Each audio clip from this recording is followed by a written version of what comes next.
Coming up at Network Africa, 7 people killed after helicopter crashes at Mount Ololokwe in Kenya. WHO Chief Dr. Tedros Ghebreyesus warns Ebola outbreak in the Democratic Republic of Congo is far from being under control. Plus, Liberia agrees to accept U.S. deportees under President Donald Trump's migration deal.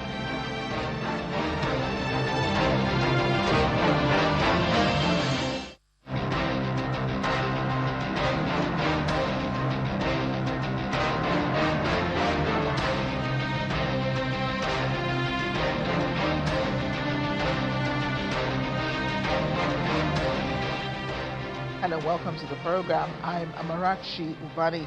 Begin in Kenya, where 7 people have been killed after a helicopter crashed into Mount Ololokwe in Samburu County.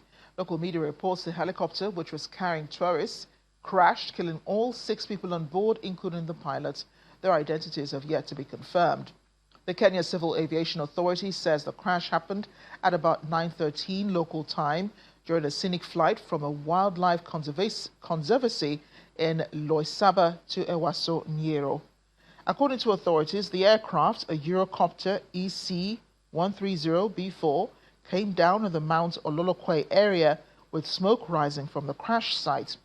The Kenya Red Cross says the area remains difficult to access, with drones being used to assess the scene.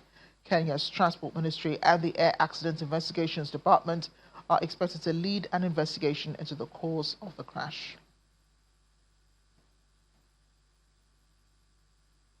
Meanwhile, fierce fighting between Somali government forces and opposition fighters in the key city of Baidoa has left dozens of people dead, including at least 4 civilians.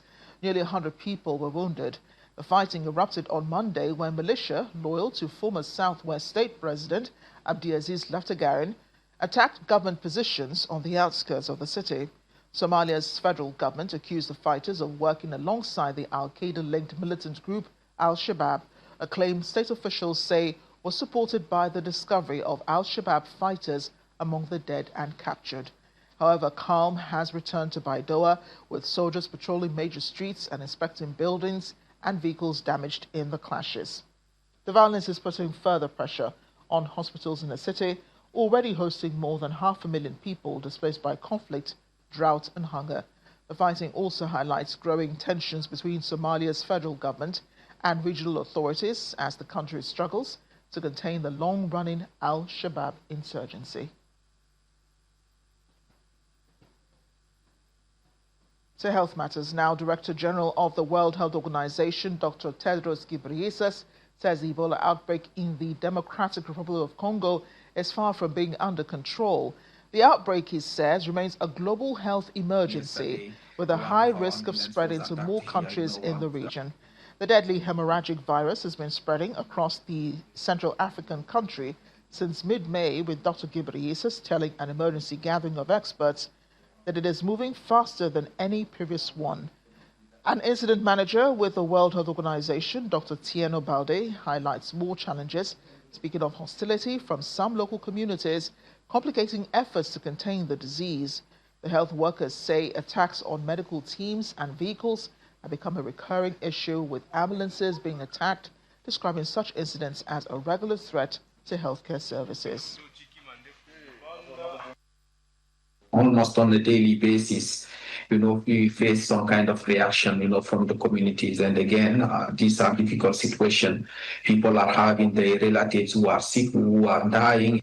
We are really recentering all of the operational approach, all of our activities, around the engagement of the communities. And one of the main communities that we are targeting to have with us, it's like the Association of the Motorbikers, who are transporting those patients, who are transporting those dead bodies, to have them with us, include them into the surveillance, include them into the response. At least they can be able to tell us whenever they transport a sick person, how can they really rely and contact the surveillance team, and then to be able that person can be tested and sent. And obviously in a very dignified manner, by convincing them, explaining to them, this is for the good of themselves, the good of their families. WHO has already added 100 additional expert epidemiologists who will be deployed at the field level, at the health zone levels, supported by almost more than 500 community health workers who will go to the communities, do the contact tracing, and identify the cases, convince the people to accept to be followed up. We really need to push at the extra miles on the safe and dignified barriers by notably engaging those local people who are doing that in the villages, who are known for that, capacitating them, giving them a bit of chlorine, giving them a bit of gloves, to be able, obviously, to handle these bodies in a very safely manner, in a very dignified barrier. There are some good examples where we are seeing some kind of progress on this thing. Again, like the case of Nizi, where we are overwhelmed by the number of community deaths about 6 weeks ago, 7 weeks ago. Today, we are only reporting only few cases, few deaths, and those deaths are being safely and dignifiedly, buried at the right time. Meanwhile, South Sudan is strengthening Ebola surveillance along its border with the Democratic Republic of Congo, where heavy cross-border movements and informal routes pose challenges. UN officials and local authorities say preparedness and coordination are key to preventing the virus from entering the country. A high-level United Nations delegation has visited Equatorial State to assess Ebola preparedness and strengthen cooperation with state authorities on public health, humanitarian assistance, and peace building. At the Nabiapai border crossing with the DRC, health workers said hundreds of people pass through each day, with numbers surging during weekly market days. We discussed about how do we take the partnership with the government ahead, particularly in the areas of support to sustaining the peace and humanitarian response. In particular, we discussed about the safety and security of the humanitarian response and how do we ensure that the humanitarian response reaches those who are in need. We also talked about the Ebola preparedness and the support that would be expected from the state authorities on improving the Ebola preparedness of the state. We have had a very fruitful meeting in the areas of our partnership and working together to consolidate the peace in Western Equatoria and also to see how the humanitarian and development activities can move forward, especially the issue of Ebola has been deeply discussed. Ebola is not yet in South Sudan, but we must do everything in our preparedness to prevent Ebola from entering South Sudan. And we are working together and we have strengthened and deepened our cooperation, coordination and partnership. Here in Nigeria, as political campaigns for the 2027 general elections begin, the National Peace Committee has assembled members of political parties, stakeholders and media practitioners to sign the peace accord in Abuja, where they have asked political parties and their candidates to ensure that they run issue-based campaigns and shun fake news and disinformation capable of undermining national peace. The Nigeria police is cautioning politicians to conduct themselves responsibly and refrain from using young people to foment trouble. Our correspondent, Victoria Longjohn, reports. Activities heralding the 2027 general elections is getting into full gear as political parties prepare to sign the peace accord ahead of the flag-off of campaigns for the presidential and National Assembly elections. Members of the National Peace Committee are joined by civil society organizations, development partners, and political party chairmen and their presidential candidates. Nigerian Armed Forces. The Secretary to the Government of the Federation is representing President Bola Tinubu at the event. The National Peace Committee first initiated the signing of a peace accord in 2015 to make political parties and their candidates commit to peaceful general elections. The committee is rallying all presidential candidates and their parties to commit to issue-based campaigns devoid of fake news and disinformation. Campaign based on issues that are of significant concern to Nigerians. Avoid the spread of false and fake news, personal attack and insults. Promote respect and tolerance for differences in opinion. Ensure civility and decency in public discourse and comply with the spirit and the letter of the accord. Our moral authority to demand decorum from political actors rests squarely on our own administrative and technological preparedness. I am pleased to report that our preparation for the 2027 general elections are progressing with absolute precision. We are scaling our operational logistics to manage a massive nationwide ad hoc workforce of 1.4 million personnel across over 176,000 polling units. However, the Nigerian police is calling for responsible campaigns, warning against the use of Nigerians to incite or cause violence. Let us remember that political power is temporary, but Nigeria is permanent. No political victory is worth the loss of a Nigerian life. No political ambition is worth the destruction of our communities. And no election is worth compromising the peace and the unity of our nation. The signing of the peace accord then commences with the National Assembly and governorship candidates, the national chairman and presidential candidates, the INEC, the police, and the National Peace Committee. Accord should shake hands with Action Alliance. Exactly. Action Democratic Party should embrace the Action People's Party. Together. The AAC should give a very warm handshake. And a smile. While the signing of the peace accord is quite significant in the electioneering process, the onus now rests on the candidate and their supporters, who are expected to implement the spirit and letter of the signed document. Nigeria has a date with destiny. And that despite the violence, despite the kidnapping, despite the setback, Nigeria's greatness will still be achieved in our lifetime. The Nigerian politicians believe, there are many of them who believe, as one of our singers has said, they believe that they will be rich till they die. But we ordinary people must wear face mask, no matter the matter. We also are entitled to a good life. We are committed to peaceful, transparent elections that will strengthen political stability, social harmony, economic progress, and our nation's prosperity. I encourage other political parties and political actors to do the same. The dotted lines have been signed and commitments made yet again. But beyond the signatures and assurances being made here today, the real test will be whether these commitments are sustained as the campaigns intensify, and whether Nigeria's political actors can put the issues that matter to Nigerians ahead of violence and divisive rhetoric.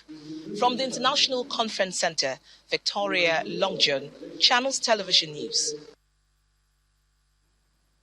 South Africa's Consul General to Lagos, Professor Bobby Moreau, has defended his country's immigration policies towards foreign nationals in the country.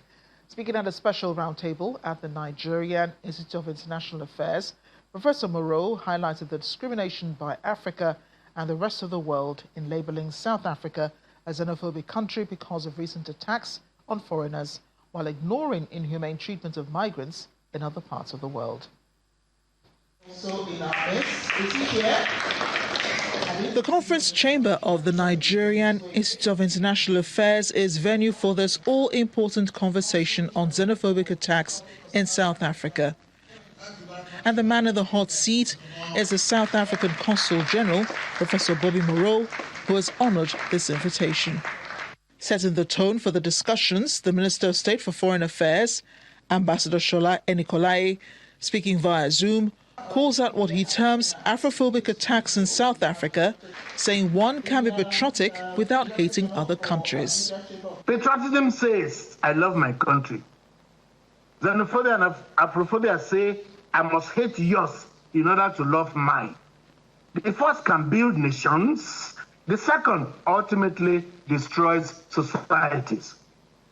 When he gets up to speak, the South African Consul General wastes no time acknowledging Nigeria's help during the periods of struggle to independence. He then denounces the term xenophobia, which he says has become synonymous with South Africa, despite worst experiences happening elsewhere in the world.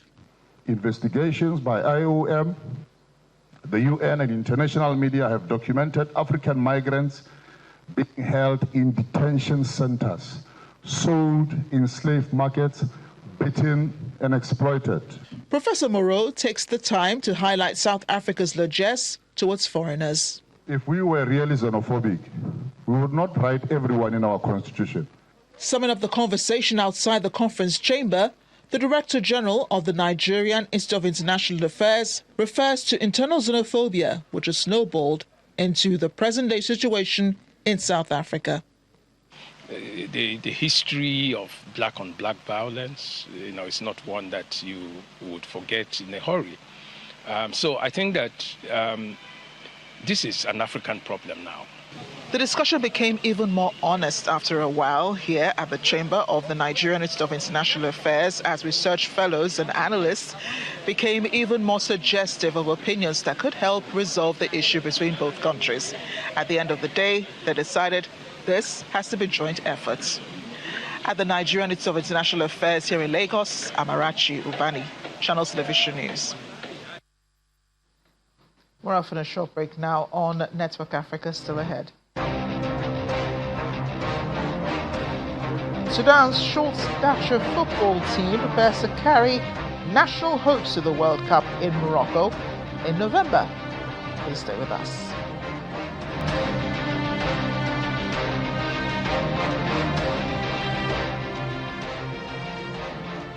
Welcome back. The Libyan Red Cross has recovered the bodies of 9 migrants after their boat capsized off Tajura, east of the capital, Tripoli.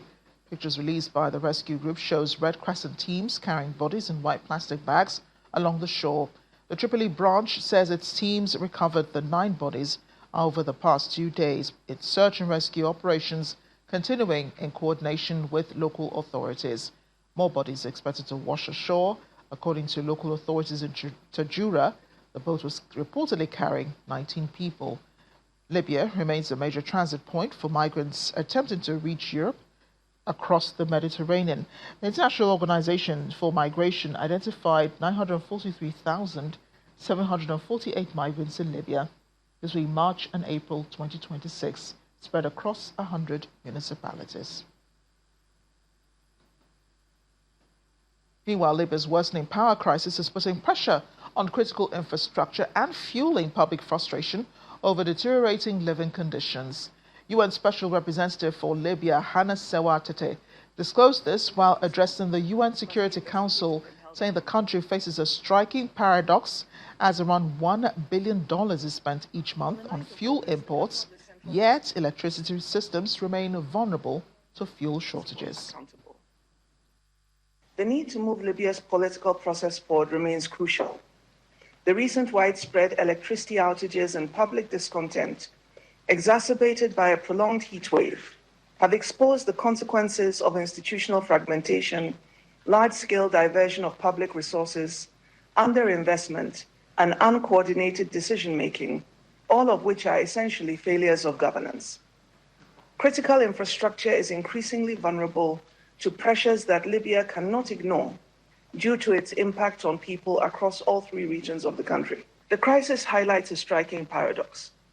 According to National Oil Corporation data, approximately $1 billion US is spent monthly on fuel imports, yet electricity systems remain vulnerable to fuel shortages. Evidence of large-scale diversion of subsidized fuel in the electricity and security sectors, as I have highlighted in previous briefings, and as has also been reported by the panel of experts, underscores the need for stronger oversight, accountability, and coordination to ensure public resources are used to deliver the essential services Libyans depend on. The diversion of subsidized fuel is an unacceptable abuse of public resources, and those responsible must be investigated and held accountable. On the 9th of August, the governor of the Central Bank of Libya submitted a letter to the 2 chambers requesting to be relieved of his position. The move is an indication of the mounting pressure on the central bank, precisely the pressure the Unified Development Programme spending framework was intended to contain. The concerns raised by the governor should be treated with seriousness and a sense of urgency. We encourage the central bank to resume publication of its monthly revenue and expenditure bulletins as previously announced in an effort to promote greater transparency and accountability. Madam President, women in Libya continue to call for their equal, meaningful, and safe participation in public life. I'm concerned by the increase in hate speech, intimidation, and misinformation targeting women and seeking to silence or marginalize their voices.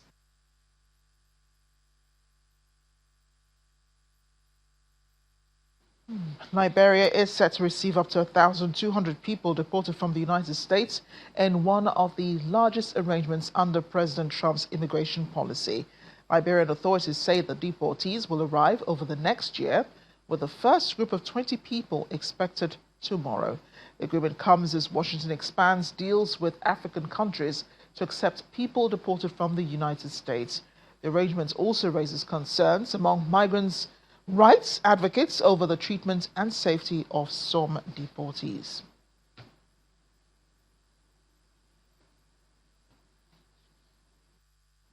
South Africa's inflation rate eased more than expected in July, strengthening the case for the Reserve Bank to keep interest rates unchanged as it monitors the economic fallout from the Iran war. Consumer prices rose 4.3% year-on-year, down sharply from 5% in June, according to Statistics South Africa. The figure also came in below the 4.5% expected by some economists. Innocent Samosa has more. This is broadly positive news for the South African economy because inflation has come down more than expected from 5% in June to 4.3% in July. What this tells us now is that the pressure on the cost of living is starting to ease. Prices are still going up, but they are increasing at a slower pace than they were a month ago. For ordinary South Africans, this could provide some relief, particularly if these trends continue. It also, strengthens the argument for the Reserve Bank to keep the rates unchanged. With inflation coming down, there's less pressure on the bank to really increase borrowing costs. But we do know that that's important for the households that are already dealing with high loans and debt repayments, as well as the businesses that need to borrow money to invest and grow. We understand again that for the broader economy, stable interest rates could also help support consumer spending and, of course, businesses' activity. This also could give businesses more confidence to make investment decisions, but also the Reserve Bank is unlikely to, become too comfortable just yet. There are also still risks that persist, particularly from the Iran war, the issues around the oil prices, the oil prices and movements in the rand. Any significant increase in fuel and transport costs could really put renewed pressure on inflation. So while the July figures are really encouraging, the key question now is whether this decline in inflation can be sustainable in the months ahead. From Johannesburg, South Africa, Innocent Samosa, Channels Television News. Where there is a will, there's always a way. So it is for Sudan's short stature football team, which is finding a reason to look ahead for the Players' Tournament coming up. That's the short stature football World Cup in Morocco in November. Is more than just football. It's an opportunity to compete, to rebuild confidence and put Sudan on the international sporting stage. Sudan's national short stature football team is stepping up preparations for the short stature football World Cup, with players training in Khartoum ahead of the tournament in Morocco. At an academy in the Akawit district, the squad went through drills with coaches before putting their preparations to the test in a practice match. Players from different parts of Sudan have joined the training camp as selectors work towards choosing the final squad.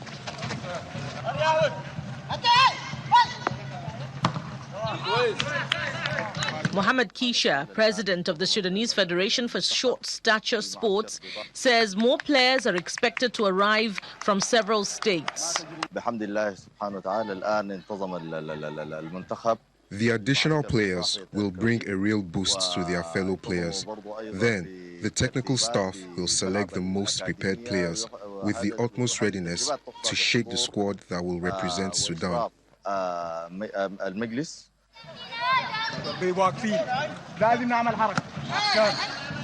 For the players, the camp is an opportunity to prove themselves and earn a place at the World Cup.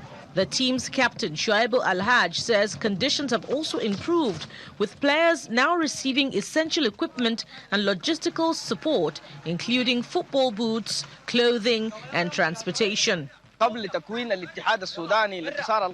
Before the Sudanese Federation for Short Stature Sports was established, and before the war, we had been grappling with difficulties including finding stadiums, pitches and transportation means. But after the establishment of the Federation, the situation changed dramatically and the team's ambitions grew considerably. تم توفير كل المعينات من ملابس وشعارات الاتحاد هو اتحاد وليد أول مشاركة لنا. The Federation is new. The upcoming Dwarf Football World Cup marks our first appearance as a team. The tournament itself is relatively new, and we are preparing for its second edition.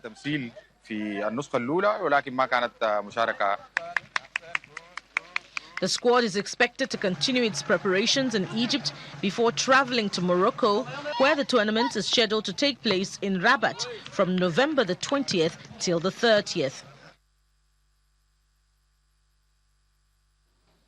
Here's our fun fact for a Wednesday. Did you know ancient Egypt was home to one of the world's earliest known planned cities? The ancient city of Kahun, built around 4,000 years ago, was carefully laid out with organized streets, houses and public spaces. Kahun was built to house workers involved in the construction and maintenance of the nearby pyramid complex. Shows that urban planning and living was already highly developed in Africa, even thousands of years ago. That's it for Africa. Thanks for watching. I'm Amarachi Ubadi.